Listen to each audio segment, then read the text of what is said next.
नमस्कार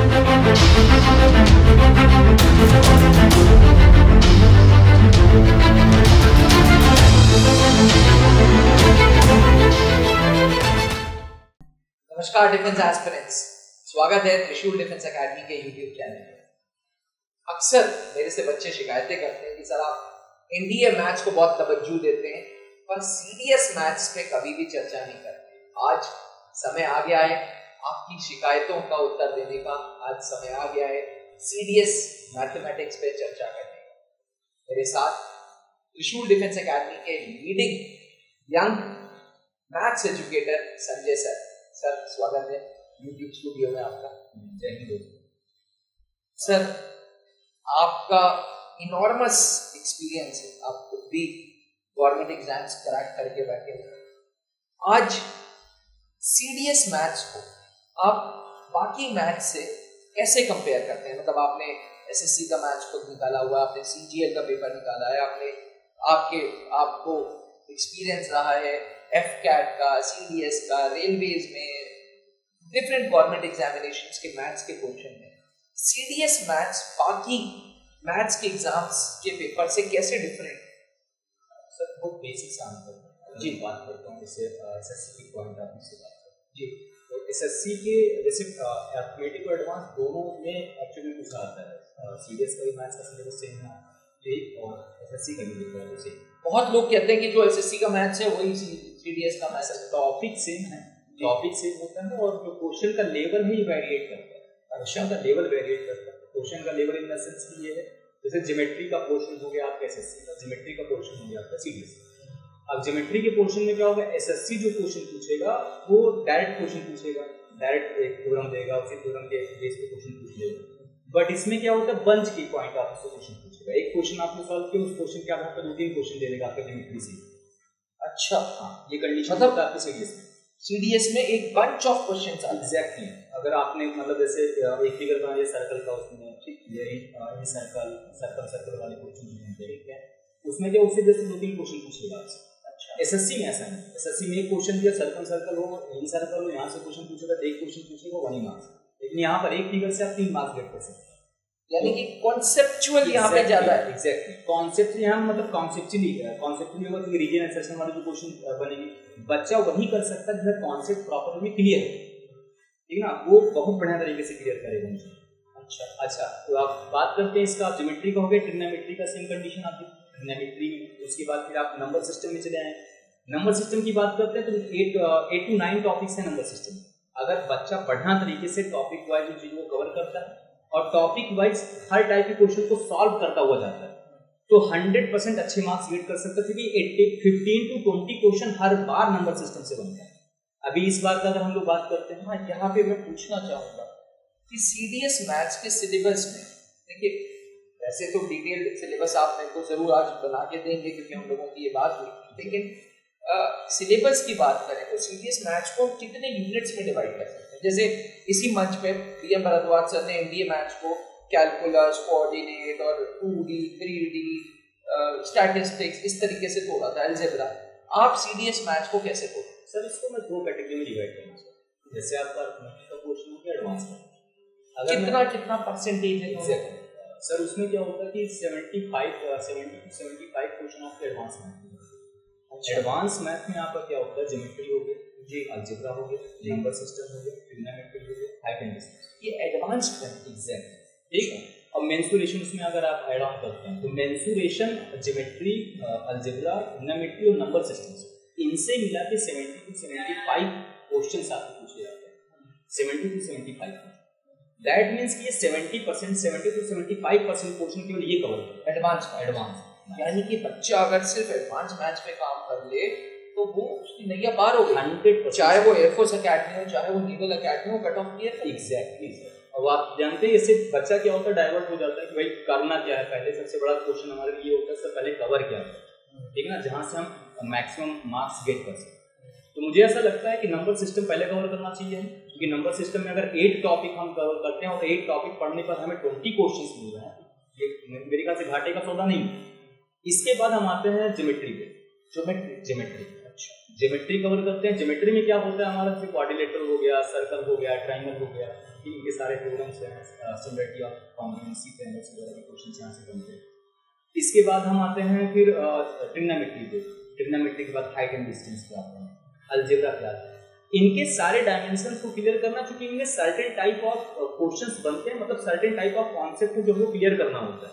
जैसे certain type of आपके वो हैं थ्योरम्स हैं सर्कल्स में, अगर सारे थ्योरम्स बचे और सारे थ्योरम से रिलेटेड हमने 20 से 25 क्वेश्चन 50 क्वेश्चन सॉल्व किया टॉपिक वाइज, तो हमारी प्रैक्टिस इतनी अच्छी हो जाती है, स्पीड और एक्यूरेसी इतनी अच्छी हो जाती है कि क्वेश्चन देखने के बाद हमें ये नहीं सोचना पड़ता है करना क्या होगा इसमें। क्वेश्चन देखते ही आधा क्वेश्चन तो हमारे दिमाग में सॉल्व हो जाता है। वहाँ हम टाइम बहुत अच्छे तरीके से बता सकते हैं, कॉन्सेप्चुअली हम क्लियर हो जाते हैं जब क्वेश्चन मैक्सिमम क्वेश्चन उस टाइप के मैक्सिमम क्वेश्चन को होते हैं, तो एक कॉन्फिडेंस डेवलप होता है। तो इन क्वेश्चंस को अगर कवर करता है बच्चा, केवल और केवल ज्योमेट्री और मेंसुरेशन को कवर कर लेता है, जब नंबर सिस्टम ज्योमेट्री और मेंसुरेशन को, तो वो एग्जाम तो क्रैक कर जाए, वो चाहे अरिथमेटिक पढ़े या ना पढ़े। यहाँ पे सर स्टीरियोटाइप एक पुराने थॉट्स चले आ रहे हैं, नंबर सिस्टम पढ़ लो भाई सीडीएस के कट ऑफ निकल, नंबर सिस्टम पढ़ लो भाई कट ऑफ निकल। आपने भी पहला चैप्टर नंबर सिस्टम, क्या सीडीएस मैथ सिर्फ नंबर सिस्टम? नहीं सर, ऐसा नहीं कह सकते कि वो नंबर सिस्टम, ये एडवांस, इसमें वो एडवांस मैथ्स का एक पोर्शन है नंबर सिस्टम। और अगर हम ये कहें एडवांस पोर्शन 70% कवर करता है, तो उसमें 20 to 25% जो रोल होता है वो नंबर सिस्टम का होता है। नंबर सिस्टम में क्या होता है, टॉपिक छोटे छोटे होते हैं भाई, एक टॉपिक्स हमारे छोटे छोटे टॉपिक्स होते हैं, उसको आसानी से क्लियर कर सकते हैं, उससे रिलेटेड क्वेश्चन को सॉल्व करते हैं, तो वो कम समय में ज्यादा मार्क्स निकल जाता है। कम समय लेंगे आपसे और मैक्सिमम मार्क्स देके जाएंगे, पहला कंडीशन क्लियर। दूसरा, हम जब ज्योमेट्री की बात करते हैं तो ज्योमेट्री में 20 क्वेश्चन हमें मिल जाते हैं भाई, नंबर सिस्टम से 22 क्वेश्चन हो गए, 20 क्वेश्चन आपके ज्योमेट्री से हो गए, 44 क्वेश्चन आपके ये हो गए। अगर आप मेंसुरेशन भी कवर करते हैं तो मेंसुरेशन भी 80 to 20 क्वेश्चन आपको देके जा रहा है, तो 60 क्वेश्चन तो ऐसे। अब ये मान के चलिए कि अब इसके बाद जो आप कर रहे हैं अपना रैंक बना रहे हैं, 70% को कवर करने के बाद आप आगे कर रहे हैं, तो रैंक सही बात, दैट इज 8% 50% बहुत होता है सीडीएस के कट ऑफ निकालने के लिए मैथ्स का 33% चाहिए, 33 35 वो। अच्छा ये सर क्या होता है, मैथ्स स्कूलिंग से हमारे पास टाइम है ना, अगर कोई बच्चा ये बोलता है 2 आवर्स, तो ये आप बोल रहे हैं, आप मैथ्स के एजुकेटर हैं, लेकिन जो सुन रहा है उसके लिए 2 घंटा बहुत नहीं है सर 100 सवालों के लिए। मेरा अगला सवाल था ये 100 सवाल 2 घंटे, क्या स्ट्रेटेजी होनी चाहिए? देखिए सर, उसमें क्या होता है ना कि जो कोई भी पेपर बनता है, किसी भी कॉम्पिटिटिव एग्जाम की बात करते हैं, क्वेश्चन जब एग्जामिनर बनाता है तो उसका माइंडसेट होता है कि कुछ क्वेश्चन उसको रखने इजी, कुछ रखने मॉडरेट और कुछ रखने डिफिकल्ट। तो बच्चों की सबसे बड़ी प्रॉब्लम ये होती है कि आइडेंटिफाई कैसे करें सर कौन सा डिफिकल्ट, क्योंकि पढ़ने के बाद लगता है सब हो जाएगा, लेकिन करते समय होता है, सबसे बड़ा कंडीशन। तो जिसपे कमांड आपका सबसे अच्छा हो, तो आपने जिस पर आपने प्रैक्टिस को अच्छी तरीके से, पहले उस क्वेश्चन को आपको टच करना चाहिए, मतलब इजी वाले जो क्वेश्चन, इजी क्वेश्चन जब आप करना शुरू करते हैं तो आपका कॉन्फिडेंस एक बार बूस्ट हो जाता है। जब कॉन्फिडेंस बूस्ट हुआ उसके बाद एवरेज पे आप आइए, एवरेज कवर करेंगे, फिर आपके पास उतना टाइम बच जाएगा कि आप डिफिकल्ट को भी जाके देख पाएंगे, कवर कर सकते हैं। लेकिन अगर गलती से आप डिफिकल्ट क्वेश्चन में फंस गए तो आपका टाइम कंज्यूम हो जाएगा और फिर मोरल लो हो जाता है, मोरल डाउन हो जाएगा, डिमोरलाइज हो जाएंगे आप, और क्वेश्चन फिर आपसे होगा नहीं। जो लग जाए वो आसान, जो ना लगे वो डिफिकल्ट, वो एलिमिनेट करना पड़ेगा हमें कि यहाँ ये क्वेश्चन के टाइम टेकिंग है, टाइम लेगा या कैलकुलेटिव है, एलिमिनेट करके अगला क्वेश्चन, और वो एग्जैक्ट इस तरीके से डालता है। एक क्वेश्चन ही डालेगा, उसके नीचे वाला आपको जो दिखेगा, तीसरा फिर डिफिकल्ट डाल देगा। अब अगर तीसरा बच्चा ईगो पे ले लिया कि नहीं इसको तो करके ही मानूंगा मैं, तो वो वहीं गायब हो जाएगा। देखो हम बात कर रहे हैं 19 से लेके 24-25 एज ग्रुप, ये वो हैं जो ग्रेजुएट्स, इनका जनरली पॉइंट है ना, यंगस्टर है, यूथ है, और जज्बा बहुत है, एनर्जी लेवल बहुत हाई है। उस एनर्जी लेवल के चक्कर में वो इस दलदल में पड़ जाता है कि मुझे करना है तो करना है तो करना है। क्या ऐसा मैथ्स एजुकेटर आप क्लास में, आप हमारा ऑनलाइन प्लेटफॉर्म भी पे पढ़ाते हैं सीडीएस का, हमारे ऑनलाइन इलाहाबाद सेंटर में भी पढ़ाते हैं, तो क्या ऐसा एजुकेटर पढ़ाते वक्त आप बोलते हैं कि यार ये टॉपिक छोड़ दो? हाँ, मैं तो बोलता हूँ सर कि ये क्वेश्चन है तो इसे एलिमिनेट करके आगे मिल जाएंगे, मैं बोलता हूँ 100%। स्टूडेंट्स फिर ये नहीं कहते कि यार ये लगता है इनको नहीं आता, स्टूडेंट्स के लिए ये तो सबसे बढ़िया जी। तो बच्चों को होता है सर, अंदर से लगता है, लेकिन मेरा क्या होता है कि आप लास्ट से क्वेश्चंस क्योंकि बच्चा वहीं से एनालाइज कर पा रहा है उन चीज़ों को, क्योंकि मार्केट में बहुत सारी किताबें पढ़ी, हर बुक वाला कहेगा मेरा अच्छा है, वो अपने हिसाब से क्वेश्चन डाले, लेकिन बच्चा एनालिसिस कर सकता है लास्ट ईयर पेपर से। तो लास्ट ईयर पेपर को देखे उसे समझ में आ जाएगा हाँ सर ने जो बोला तो एग्जैक्टली बिल्कुल सही है। और इस बार आपने देखा भी होगा, हम लोगों ने क्लास ली थी उसी उसमें से लगभग 25 क्वेश्चन एनालिसिस पूछे गए थे पढ़ाए, मतलब उसमें कुछ करना ही नहीं था, मतलब एज इट इज क्वेश्चन वही पूछे गए। तो बच्चे को अगर ये लगता है कि ये एलिमिनेट नहीं करना चाहिए, उस तरीके से नहीं करना चाहिए, तो धोखा खाएगा एग्जाम में। एग्जाम से निकलने के बाद हमें जरूर याद करेंगे इस सर ने जो बोला था वो सही बोला। क्या बात है। चलिए देखते हैं आपके एनालिसिस, क्योंकि आप पिछले प्रीवियस ईयर क्वेश्चंस के बेसिस पे हमारे बच्चों को एक सिलेबस का स्नैपशॉट देना चाहते हैं। तो आपसे गुजारिश है जो सर हमें डिटेल इसकी सिलेबस दे दें CDS मैथ्स। जय हिंद दोस्तों, त्रिशूल डिफेंस एकेडमी ऑनलाइन प्लेटफॉर्म पे आप सभी का स्वागत है। आज के सेशन में बच्चे हम डिस्कस करने वाले हैं 3 मेजर टॉपिक पे डिस्कस करेंगे। पहला तो हम सिलेबस डिस्कस करेंगे CDS एग्जामिनेशन के, CDS के मैथमेटिक्स के बारे में प्रॉपर वे हम डिस्कस करेंगे। सेकंड हम ये देखेंगे कि अभी तक जो क्वेश्चंस पूछे गए हैं, किस तरीके से क्वेश्चन पूछे गए हैं, क्वेश्चंस के एनालिसिस देखेंगे किस किस टॉपिक से कितने कितने क्वेश्चंस पूछे गए हैं। और लास्ट में हम लास्ट पॉइंट जो डिस्कस करने वाले बच्चे वो ये डिस्कस करने वाले हैं कि हमारी स्ट्रेटजी क्या रहेगी नेक्स्ट एग्जाम के लिए, ठीक है ना। तो चलिए बिना किसी डिले के स्टार्ट करते हैं। पहले तो अगर हम बात करता हूँ एलिमेंट्री मैथमेटिक्स के सिलेबस के बारे में बच्चे, तो सिलेबस मेनली जो डिवाइडेड होता है CDS का वो 2 पोर्शन में डिवाइड होता है, आपका एडवांस और अर्थमेटिक में। आप सभी को पता है कि एडवांस का जो पोर्शन होता है इसका बहुत अहम रोल होता है, यानी कि मेजर रोल होता है। 70 to 75% पोर्शन जो पूछे जाते हैं वो एडवांस मैथ के होते हैं, बाकी आप देखेंगे कि तो अर्थमेटिक और स्टैटिस्टिक के मिला के होते हैं। तो आइए हम डिस्कस करते हैं किस किस टॉपिक से कितने कितने क्वेश्चन पूछे जाते हैं, कौन कौन से टॉपिक हमें पहले पढ़ने हैं। पहले सिलेबस के बारे में गो थ्रू कर लेते हैं, उसके बाद हम आते हैं कि देखते हैं किस किस टॉपिक से कैसे कैसे क्वेश्चंस पूछे जाते हैं बच्चे। तो अगर बात करते हैं हम अर्थमेटिक की, तो अर्थमेटिक में देखिए, अर्थमेटिक में अगर बात करेंगे तो आपके 7 से 8 टॉपिक हैं जो ऑलरेडी पूछे जा रहे हैं। जैसे टाइम एंड डिस्टेंस हो गया, टाइम एंड वर्क हो गया, परसेंटेज हो गया, प्रॉफिट एंड लॉस हो गया, simple interest and compound interest हो गया आपका बच्चे, रेशियो प्रपोर्शन हो गया, मिक्सचर एलिगेशन हो गया, पार्टनरशिप हो गया, एज हो गया, यहाँ सबसे क्वेश्चंस आपके पूछे जाते हैं। अच्छा, अगर अर्थमेटिक की बात करता हूं तो अर्थमेटिक से जो क्वेश्चन पूछे जाते हैं वो 15 to 20 क्वेश्चंस होते हैं जिनकी संभावनाएं बनती हैं कि एग्जाम में पूछे जाएंगे ये। अगर आगे बात करते हैं बच्चे हम एडवांस मैथमेटिक्स की, तो advance math it is the most important part of the CDS math we can say. अगर मैं बात करूंगा इसका तो बढ़िया तरीके से इसे हमें कवर करना है, इसके किसी भी डायमेंशन को छोड़ना नहीं। अगर इसके सारे डायमेंशन आपने क्लियर कर लिए हैं तो एग्जाम क्रैक करने से आपको कोई रोक ही नहीं सकता बच्चे। अगर बात करता हूं इसमें सबसे पहले टॉपिक अगर डिस्कस करते हैं तो नंबर सिस्टम है। नंबर सिस्टम में आप देखिए unit digit, number of zero, remainder theorem, divisibility, factors, surds and indices, natural numbers, integer, rational numbers, real numbers, HCF, LCM, ठीक, और एल्गोरिदम, उसके बाद लॉगरिदम वगैरह से जो क्वेश्चन पूछे जाते हैं बच्चे, simplifications, square and square root, cube and cube roots, factors, sequence and series, ठीक। इसके बाद परमुटेशन और कॉम्बिनेशन हम इसी के साथ कवर कर लेते हैं बच्चे। आगे बात करते हैं अलजेब्रा की, तो अलजेब्रा से पता है आपको कि अलजेब्रा भी बहुत अहम भूमिका निभाता है। अलजेब्रा के बाद हमारा जो आता है बच्चे वो क्या आ जाएगा आपका, अलजेब्रा के बाद अगर हम बात करेंगे तो ट्रिग्नोमेट्री की बात कर लेते हैं, ठीक। ट्रिग्नोमेट्री के बाद हमें जो पढ़ना होता है बच्चे वो क्या पढ़ना होता है आपका हाइट एंड डिस्टेंस। ट्रिग्नोमेट्री के बाद हमें तुरंत पढ़ना है क्या बच्चे, हाइट एंड डिस्टेंस। और हाइट एंड डिस्टेंस के बाद जो टॉपिक आता है हमारा वो होता है क्या, मेंसुरेशन, ठीक। अब मेंसुरेशन में आप सभी को पता है कि 2D और 3D से रिलेटेड क्वेश्चन पूछे जाते हैं। 2D में कौन कौन से होंगे आपके, जैसे area of square, rectangle, parallelogram, triangle, circle, इन सब का एरिया होगा। अगर बात करेंगे वॉल्यूम की तो वॉल्यूम का आपका सिलेंडर का हो गया, सिलेंडर का हो जाता है, स्फीयर का हो जाता है, सेमी स्फीयर का वॉल्यूम वगैरह पूछता है, आपका फ्रस्टम के बारे में पूछ लेता है। तो आप ये मान के चलिएगा कि जो मेंसुरेशन का पोर्शन होगा, मेंसुरेशन से भी आपके 20 to 22% क्वेश्चन केवल मेंसुरेशन से बनते हैं, 2 डायमेंशन और 3 डायमेंशन जो क्वेश्चन बनते हैं।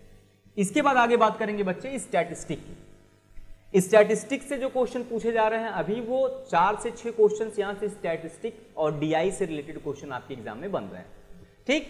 इसके बाद बात करते हैं बच्चे लास्ट ईयर एनालिसिस की बात करते हैं। 2024 में जो क्वेश्चंस पूछे गए थे, कहां से कितने कितने क्वेश्चंस पूछे जा रहे हैं, क्या आपको पहले पढ़ना है, इसके बारे में हम डिस्कस करते हैं।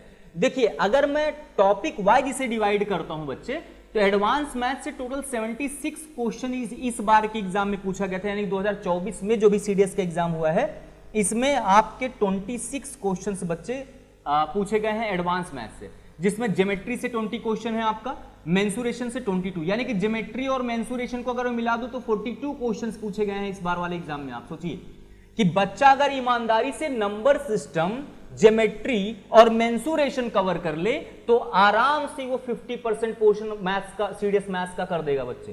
ठीक, इसके बाद बात करते हैं अलजेब्रा से। इस बार पूछा कितना, 12 क्वेश्चंस, ट्रिग्नोमेट्री से कितने क्वेश्चंस बच्चे, 8 क्वेश्चन, नंबर सिस्टम से 14 क्वेश्चंस, अर्थमेटिक से टोटल मिलाकर आपके कितने पूछे गए हैं, 20 क्वेश्चंस। यानी कि आप देख रहे हैं कि अर्थमेटिक पूरा 8-9 टॉपिक पढ़ने के बाद हमें 20 क्वेश्चंस मिल रहे हैं, जिसमें आपका परसेंटेज होगा, प्रॉफिट लॉस होगा, सिंपल इंटरेस्ट होगा, कंपाउंड इंटरेस्ट होगा, रेशियो प्रपोर्शन होगा, मिक्सचर एलिगेशन होगा, एज होगा, टाइम एंड डिस्टेंस होगा, ठीक, टाइम एंड वर्क होगा। ये सारे टॉपिक पढ़ने के बाद तब आपको 20 मिल रहे हैं।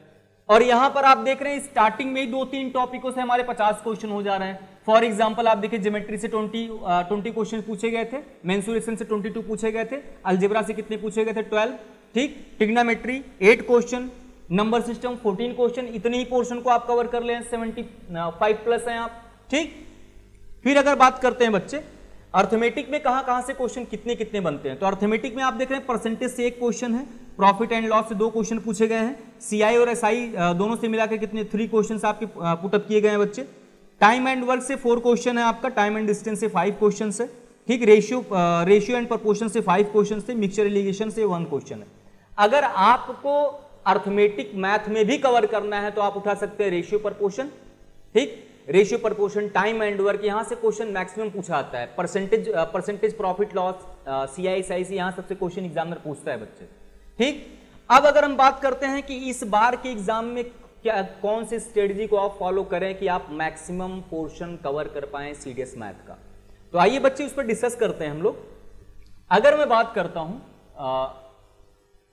2024 के बारे में, जो सेकंड वाला आपका 2024 में जो सेकंड वाला होने वाला है बच्चे, अगर इसके पॉइंट ऑफ व्यू से बात करूं तो आपको देखिए पहले तो आप नंबर सिस्टम स्टार्ट करेंगे। स्टार्ट करने का इन द सेंस है कि नंबर सिस्टम अगर आप पढ़ते हैं, नंबर सिस्टम में टोटल 8 टॉपिक है, 8 टॉपिक को आपको 1 बाई 1, जैसे अगर मैं बताऊं आपको नंबर ऑफ 0 हो गया, यूनिट डिजिट हो गया, डिविजिबिलिटी हो गया, रिमाइंडर थ्योरम हो गया, ठीक है ना, फैक्टर्स हो गया, सर्ट्स एंड इंडिसेस हो गया, फ्रैक्शन हो गया, सिंप्लीफिकेशन हो गया, ये सारे के सारे टॉपिक्स आपके किसके हैं, नंबर सिस्टम के।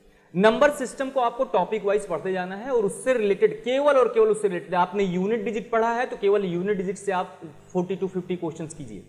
आप उससे रिलेटेड जितने क्वेश्चंस बन सकते हैं यूनिट डिजिट से सारे के सारे सॉल्व कीजिए। रिमाइंडर थ्योरम अगर आप पढ़ रहे हैं तो उससे रिलेटेड जितने भी क्वेश्चंस बन सकते हैं, पहले टॉपिक वाइज आप चीजों को कवर करते चलिए। ठीक, आप अगर टॉपिक वाइज बढ़िया तरीके से नंबर सिस्टम को कवर करते हैं तो यहां से ये मान के चलिए कि इस बार जो एग्जाम होगा सेकेंड वाला, इसमें 15 to 20 क्वेश्चंस प्रोबेबिलिटी बनती है आपकी किसकी, कि नंबर सिस्टम से पूछा जाए बच्चे। ठीक, इसके बाद ज्योमेट्री और मेंसुरेशन की बात करेंगे। ज्योमेट्री और मेंसुरेशन से ये फिक्स है बच्चे कि कम से कम 40 क्वेश्चन तो यहां से पूछे जाने हैं, ठीक है ना। आप देखिए अगर नंबर सिस्टम और ज्योमेट्री और मेंसुरेशन की बात करता हूं तो ये आपको 55 तक ऐसे ही पहुंचा दे रहा है बच्चे। तीसरा आपको आना है किस पर, ट्रिग्नोमेट्री और हाइट एंड डिस्टेंस पे। इसके बाद ट्रिग्नोमेट्री, हाइट एंड डिस्टेंस, फिर आप किस पर आएंगे, अलजेब्रा पे। इतना टॉपिक अगर ये चारों आपने कवर कर लिया, ठीक, चारों अगर आप कवर करते हैं, मतलब number system, geometry, mensuration, trigonometry, height and distance, algebra, इन चारों टॉपिक को कम से कम 4 से 5 बार आपको बढ़िया तरीके से पढ़ना है और रिवाइज करना है। और लास्ट में जाके आप जाइएगा किस पर, अर्थमेटिक के पोर्शन में। अर्थमेटिक के पोर्शन में आप जाएंगे तो 20% पोर्शन वो कवर करेगा। ठीक, तो इन चारों टॉपिक को अगर बढ़िया तरीके से आपने क्लियर कर लिया और हर टॉपिक से रिलेटेड सारे क्वेश्चंस को प्रॉपर वे में आपने सॉल्व किया है, मतलब पहले आपको सारे टॉपिक पढ़ने, अपने कॉन्सेप्ट क्लियर करने हैं और कॉन्सेप्ट के साथ स्पीड और एक्यूरेसी कैसे बढ़ानी है कि आपने मान लिया कॉन्ग्रुएंसी या सिमिलरिटी आपने ट्रायंगल का पढ़ा है, तो सिमिलरिटी से जितने क्वेश्चंस बनते हैं आप केवल और केवल सिमिलरिटी के क्वेश्चन सॉल्व करेंगे। इसके बाद आप सर्कल पर जाएं या पॉलीगन पर आएं या इस तरीके से जो डायमेंशंस बनते हैं, नंबर सिस्टम में रिमाइंडर थ्योरम आपने पढ़ लिया या ट्रिग्नोमेट्री से रिलेटेड कोई एक कॉन्सेप्ट आपने पढ़ा, तो जो कॉन्सेप्ट पढ़ा है आपने उस कॉन्सेप्ट से रिलेटेड कम से कम 30 से 40 क्वेश्चन टॉपिक वाइज सॉल्व कीजिए। टॉपिक वाइज सॉल्व करने से क्या होगा कि आपका कॉन्सेप्ट उन क्वेश्चन से रिलेटेड बहुत बेहतरीन हो जाएगा बच्चे। और अगर कॉन्सेप्ट बढ़िया हो गया, आपका कॉन्सेप्ट क्लियर है, आप प्रैक्टिस करना शुरू करेंगे तो आपकी स्पीड बढ़िया हो जाएगी, स्पीड और एक्यूरेसी। और ये ध्यान रखिएगा आप कि सिलेक्शन के लिए बहुत ज्यादा इंपॉर्टेंट है first we know solution of all type of question, then we manage our time. अगर आपको सारे क्वेश्चंस के डायमेंशंस पता है, आप सारे क्वेश्चंस को सॉल्व कर ले रहे हैं और अपने टाइम को मैनेज कर ले रहे हैं, यानी कि एग्जाम में बैठकर आप अपने टाइम को मैनेज कर पा रहे हैं, तो आप मैक्सिमम क्वेश्चन अटेम्प्ट करके आएंगे, मैक्सिमम क्वेश्चन सही करके आएंगे, और मैक्सिमम क्वेश्चन अगर आपके सही हैं, सिलेक्शन आपको कोई रोक ही नहीं सकता बच्चे। तो ये 4 टॉपिक हैं जिसको आपको बढ़िया तरीके से कवर करना है, बहुत ही बढ़िया तरीके से पढ़ के जाना है। फिर लास्ट में आप जाएंगे किस पर, अर्थमेटिक पे और परमुटेशन कॉम्बिनेशन, इन सारे टॉपिक्स को आप बढ़िया तरीके से कवर कर सकते हैं। ठीक, तो आज के लिए इतना ही रखते हैं बच्चे, बाकी मिलते हैं नेक्स्ट सेशन में, ठीक है ना। इनको प्रॉपर वे में बढ़िया तरीके से आप सभी को कवर करना है। ठीक, थैंक यू सर, आपने अभी हमें डिजिटल बोर्ड पे बहुत अच्छे से समझा दिया। सर अभी 3.5 महीने बाकी हैं, 1 सितंबर को CDS 2 2024 का पेपर। 3.5 महीने में CDS के लिए, मैथ्स के लिए वो एस्पिरेंट्स जो एयरफोर्स अकेडमी अपना सपना देखते हैं, इंडियन मिलिट्री अकेडमी देखते हैं, नेवल अकेडमी देखते हैं, उनको क्या स्ट्रैटेजी फॉलो करनी चाहिए? अकॉर्डिंग टू मी सर, जैसे अगर मैं बात करता हूँ कि जैसे आपके 76% क्वेश्चन है, 75% क्वेश्चन आपका एडवांस मैथ कवर करते हैं, तो हमारे पास अगर देखा जाए 3 मंथ्स या 2 मंथ्स हम मानते हैं, 60 डेज का अगर बनाते हैं, हमें 1 मंथ प्रैक्टिस करनी है और 60 डेज हमें क्या करना है, सिलेबस से गोथ्रू होना है, सिलेबस को प्रॉपर में पढ़ना और रिवाइज करना। उसको अगर हम डिवाइड करते हैं तो नंबर सिस्टम में हमारे 8 टॉपिक हो गए, और ज्योमेट्री की बात करते हैं तो इसमें आपका सर्कल हो गया, फिर आपका क्वाड्रिलेटरल हो गया, ट्रायंगल हो गया, ये 3 क्वेश्चन हो गए। फिर आपका अगर मेंसुरेशन की बात करेंगे 2D और 3D से क्वेश्चन हमारे होंगे, तो हम इसे डे बाय डे जैसे रख सकते हैं कि आज हमने यूनिट डिजिट पढ़ लिया, या आपके वो अकॉर्डिंग कैपेसिटी के ऊपर डिपेंड करेगा बच्चा समझ कैसे पा रहा है। और मैं मानता हूँ कमजोर से कमजोर बच्चा होगा तो अगर एक दिन में एक टॉपिक पढ़ता है और उससे 50 क्वेश्चन सॉल्व करता है, तो 40 to 45 डेज में पूरा सिलेबस एक बार गो थ्रू हो जाएगा। उसके बाद फिर क्या करना है, उसे लास्ट क्वेश्चन पेपर उठाना है और प्रैक्टिस करना है। आप प्रैक्टिस पे बहुत बिलीव करते हैं? एग्जैक्टली सर, मैंने देखा है कि आपने ऑनलाइन बैचेस में बहुत प्रैक्टिस करा। Exactly sir, practice makes man perfect और revision is the key of success. अगर आप रिवाइज नहीं करना, हमने सब पढ़ा है और अगर हमने रिवीजन नहीं किया तो हमारा सोल्यूशन कोई करा नहीं सकता। यानी कि एक चीज समझ आ गई कि अगर CDS 2 का एग्जाम होना है तो एडवांस मैथ्स के सिलेक्टेड टॉपिक्स का, जैसे नंबर सिस्टम, जैसे ज्योमेट्री, जैसे मेंसुरेशन, ये 4 टॉपिक्स अगर कर डाले तो आप सेफ जोन में खेलोगे। एग्जैक्टली 70, 80, 90 सवाल आपके पास नहीं आई, उसमें से आप 40-50 करते हैं, वो सर सिलेक्शन करा देंगे। कहते हैं ना कि तजुर्बा इंसान का अपने आप में बोलता है, और एस्पिरेंट्स कहीं ना कहीं सर का ये तजुर्बा, क्योंकि सर अलग अलग डोमेन्स पढ़ा के आए, क्योंकि सर ने खुद गवर्नमेंट की एग्जाम्स क्रैक की हैं, तो सर को पता है कि भाई CDS जैसे कॉम्पिटिटिव एग्जामिनेशन में एडवांस मैथ्स का क्या महत्व है। एस्पिरेंट्स अगर आप में सुन रहे हैं तो आप इसी YouTube चैनल पे संजय सर की वीडियोस भी देख सकते हैं। संजय सर अलग अलग टॉपिक्स पे आपके लिए वीडियोस डाल रहे हैं, आप वीडियोस देख के एनालाइज कर सकते हैं कि सर की टेक्निक, सर की ट्रिक्स एग्जामिनेशन में कैसे टाइम बचाती है और कैसे पेपर को सॉल्व करने में मदद करती है। अगर आप भी फौज में अफसर बनना चाहते हैं तो कंबाइंड डिफेंस सर्विसेज की एग्जामिनेशन ये फॉर्म भरें। 15 मई से 4 जून 2024 के बीच में upsconline.nic.in पे CDS के फॉर्म्स अवेलेबल हैं। FCAT एक और एंट्री है जिसके माध्यम से आप भारतीय वायुसेना में अफसर बन सकते हैं। तो इन एंट्रीज का फॉर्म भरें, इन एंट्रीज का पेपर दें और गाइडेंस सही जगह से, क्योंकि इंटरनेट के ज़माने में मिसगाइडेंस और गाइडेंस के बीच में बड़ा कंपटीशन चलता है। लोग गलत एजुकेटर्स के हाथ में लग जाते हैं, लोग गलत कोचिंग्स को ज्वाइन करते हैं। अगर आप भी त्रिशूल डिफेंस अकेडमी के ऑफलाइन सेंटर आना चाहते हैं तो हमारा ऑफलाइन का मुख्य सेंटर प्रयागराज में, साथ में हमारे बाकी सेंटर्स दिल्ली, रांची और देहरादून में, और सर आपको प्रयागराज में ऑफलाइन क्लासेस देंगे एवं घर बैठे भी ऑफलाइन क्लासेस की फीस मिल सकती है त्रिशूल डिफेंस अकेडमी के ऐप के द्वारा। जी हाँ, अगर आप iOS यूजर हैं या एंड्रॉइड यूजर हैं तो अभी त्रिशूल डिफेंस अकेडमी का ऐप डाउनलोड करें, ऑफिसर्स कोर्स में CDS पे क्लिक करेंगे और आपको सर की वीडियोस मिलेंगे। एक बार देखें पता चलेगा कि यार सच में experience counts on its own itself. इसी के साथ इजाजत दीजिए, आशा करते हैं आपको वीडियो पसंद आई हो। बने रहिएगा त्रिशूल डिफेंस एकेडमी के साथ। थैंक यू, जय हिंद। और मुख्य बात, क्योंकि आपकी फेटर्निटी में, आपके फ्रेंड सर्कल में एस्पिरेंट्स जरूर होंगे जो सीडीएस मैथ्स की तैयारी कर रहे होंगे, ये वीडियो उन तक जरूर। अब डिफेंस एग्जाम क्रैक करना हुआ और भी आसान, त्रिशूल डिफेंस एकेडमी लेकर आए हैं बिल्कुल ही एडवांस लर्निंग ऐप। तो आज ही ज्वाइन करें और स्टार्ट करें अपनी ऑनलाइन क्लासेस।